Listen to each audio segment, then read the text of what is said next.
છું. એટલે બધો વાંક મારો જ હોય છે. તમે તો કશું બોલતા જ નથી. તમારી જોડે લગ્ન કરીને તો મારી જિંદગી બરબાદ થઈ ગઈ છે. તો મારી ક્યાં નોકરી લાગી ગઈ છે? આજે તો ફેસલો કરી જ નાખીએ. શું ફેસલો કરવો છે તમારે? જોઉં છું તારે? બતાવી દો શું કરવું છે તમારે? તો ઊભી રહે તું પણ. તો જોઉં તારી માથાકૂટ. હા કરી દો ને જેને ફોન કરવો હોય એને. હા ભાઈ તું અત્યારે જ મારા ઘરે આવ. તારું કામ છે. હા હા હા બોલાવી લો. તમારે જેને બોલાવો હોય એને બોલાવી લો. હવે કોઈ બોલશે કે વાત શું છે? તો હું જાઉં ને. મારે ડિવોર્સ જોઈએ છે. હે શું બોલ્યો? મારે આનાથી ડિવોર્સ જોઈએ છે. હવે હું આની સાથે નહીં રહી શકું બસ. કે મને કે તમારી સાથે રહેવાનો શોખ છે. વિનોદભાઈ તમે વકીલ છો ને તો આજે જ કાગળિયા કરી નાખો. હું આજે જ સહી કરીને જતી રહીશ. સમીર નિશા ભાભી તમે આ કેવી વાતો કરો છો? લોકો તમારા બંનેના પ્રેમના ઉદાહરણ આપે છે અને તમે બંને આવી વાતો કરો છો? પ્રેમ તો ખાલી ગામને બતાવવા માટે હોય છે. જો પ્રેમનો અસલી મતલબ જોવો હોય ને તો જોડે રહેવું પડે. પછી ખબર પડે. હું વકીલ છું અને મારી જોડે તો આવા બધા કેસ આવતા જ હોય છે. અને પ્રેમ હોય તો નાના મોટા ઝઘડા તો થતા જ રહે. તો જ્યાં ફક્ત ઝઘડા જ હોય ત્યાં એનો કહેવાનો અર્થ એનો મતલબ એમ છે કે હું તો એને પ્રેમ કરતો જ નથી. હા તો હમણાં જ સોરી કહીને આઈ લવ યુ કહી દે ને એટલે વાત પતી જાય. જોયું આ અહમ જ મોટામાં મોટું તમારા બંને વચ્ચેનું મૂળ રૂપ છે. આ ઈગો જ તમારા લોકોના સંબંધને ખાઈ જાય છે. આવી વાત હું સમજુ છું પણ મારાથી હવે વધુ સહન થાય એમ નથી. જો ભાઈ તે મને મિત્ર અને વકીલ બંને મેં બોલાવ્યો છે તો મને તારી પૂરી વાત સ્પષ્ટ કરીશ. પછી આપણે આગળ વિચારીએ કે શું કરવું. વાતમાં કઈ છે જ નહીં. આ રોજના ઝઘડાથી હું કંટાળી ગયો છું. અને ઝઘડાનું કારણ કે લેવા જ જવું પડે છે.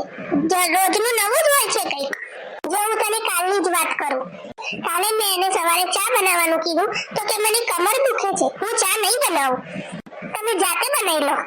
આના આવા જ નાટકના લીધે મારે મહિનામાં 3 કે 4 દિવસ ટિફિન વગર જ જવું પડે છે. એને ખબર છે કે મને બહારનું જમવાનું બિલકુલ પસંદ નથી. ભાભી તમારે કશું કેવું છે? હું કઈ પણ કહીશ ને એટલે એવું જ વિચારશે કે હું ખોટું બોલું છું. એમને તો મારી દરેક વાત ખોટી જ લાગે છે. લગન થયા ને ત્યારે તો એમ કહેતા હતા કે રાણી બનાવીને રાખીશ. હવે ખબર પડી કે નોકરાણી બનાવવા લાવ્યા છે. બસ આખો દિવસ ઘરના કામ જ કર્યા કરો. ક્યાંય બહાર ફરવા પણ નથી લઈ જતા. છેલ્લા 3 મહિનામાં 3 વાર પણ નથી લઈ ગયા. અને હમણાં હું તૈયાર થઈને બેઠી હતી એમની રાહ જોતી હતી ત્યારે હું એમની રાહ જોઈને બેસી રહી અને એ આવ્યા નહીં. રાતે મોડા આવ્યા અને મેં કીધું કે હવે શું કરવાનું છે? તો મને કે હવે અત્યારે ફરવા નથી જવું. હવે આપણે જઈશું ફરી ક્યારેક.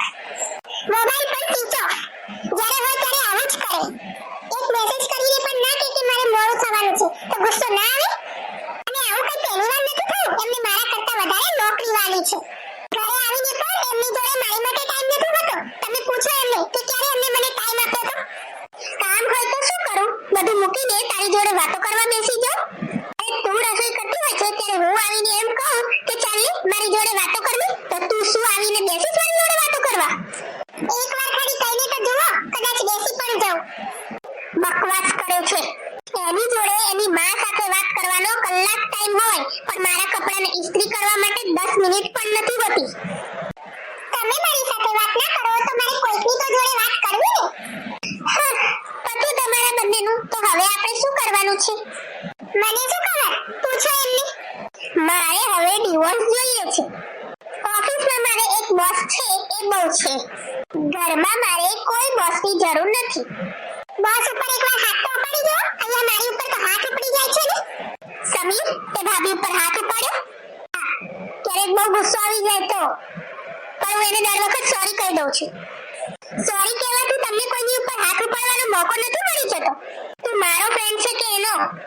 બંનેનો. અને એનાથી પણ વધારે સત્યનો. તમારી વાત અને પ્રોબ્લેમ મને બંને સમજાઈ ગયા છે. અને વાંક કોનો છે એ પણ હું તમને કહીશ. પણ પહેલા તમે બંને મારી વાત સાંભળવા તૈયાર હોય તો. હું રેડી છું. હું પણ. તારી ફરિયાદ એવી હતી કે ભાભી બીમાર થવાના નાટક કરે છે તો તું મને એમ કે ભાભી એવું શું કામ કરે? એ મને શું ખબર? અક્કલના દુશ્મન ઈગોને સાઈડમાં મૂકીને જરાક શાંતિથી વિચાર. તું એમ કહે છે ને કે તારા ગયા પછી તો ભાભીને આખો દિવસ આરામ જ હોય છે તો ભાઈ તે શું ઘરમાં ફૂલ ટાઈમ નોકરાણી રાખી છે? હે નથી રાખી ને?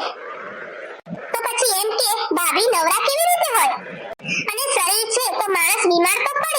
ક્યારેક બહારનું ખાઈ લે તો મરી ના જાય. હું પણ એમ જ કહું તો મારી ઉપર ગુસ્સો કરે. આ ઘર, આ તમારી ગાડી, આ તમારા દાગીના, આ તમારું ખાવાનું કેવી રીતે ચાલે છે? આ સમીર કામ કરે છે ત્યારે ને. કોઈ માણસ ક્યારેક થાકી ગયો હોય અને ફરવા ના લઈ જાય તો તમે થોડું ના વિચારી શકો? કોઈ માણસ ઓફિસેથી થાકેલું આવે ને તેનું હસતા મોઢે સ્વાગત કરાય તો એનો અડધો થાક તો એમ જ ઉતરી જાય. સાંભળ, તારો પણ વારો આવે જ છે. તું મને એક વાતનો જવાબ આપ કે તું ઘરે આવ્યા પછી મોબાઈલ વાપરે છે? હા, કેમ? કેટલો સમય? નક્કી નહીં, ક્યારેક કલાક તો ક્યારેક વધુ. તો એ સમય તું ભાભીને ના આપી શકે? એમની સાથે બેસીને થોડી વાર વાત ના કરી શકે? અરે ભાઈ, ઘરમાં તમે બે તો વ્યક્તિ છો અને તમે બંને બી જો એકબીજા સાથે વાત નહીં કરો તો પછી પતી ગઈ. અને ક્યારેય તું ધ્યાનથી સાંભળજે, ક્યારેય તું ભાભી ઉપર હાથ ના ઉપાડતો. એ બિચારી તારા માટે બધું જ છોડીને તારી જોડે રહેવા આવી ગઈ છે અને જો તું જ એમની સાથે આવું કરીશ તો એ ક્યાં જશે? સોરી, જો જોવા જઈએ તો વાત કોઈનો જ નથી, નહીં તો બંનેનો છે. જરૂર છે તો ફક્ત એકબીજાને સમજવાની, એકબીજાના કામને સમજવાની અને સૌથી મહત્વનું કે એકબીજાને સમય આપવાનો. તમારી વાત મને સમજાઈ ગઈ. હવેથી હું ધ્યાન રાખીશ. સોરી. અરે સોરી કહેવાની જરૂર નથી. તો ભાઈ મને કહી દો, ડિવોર્સ પેપર બનાવો કે નહીં? હવે એની કઈ જરૂર નથી. ખાસ આનું દોસ્તી નિભાવવા ગયો એમાં કામનું નુકસાન થઈ ગયું.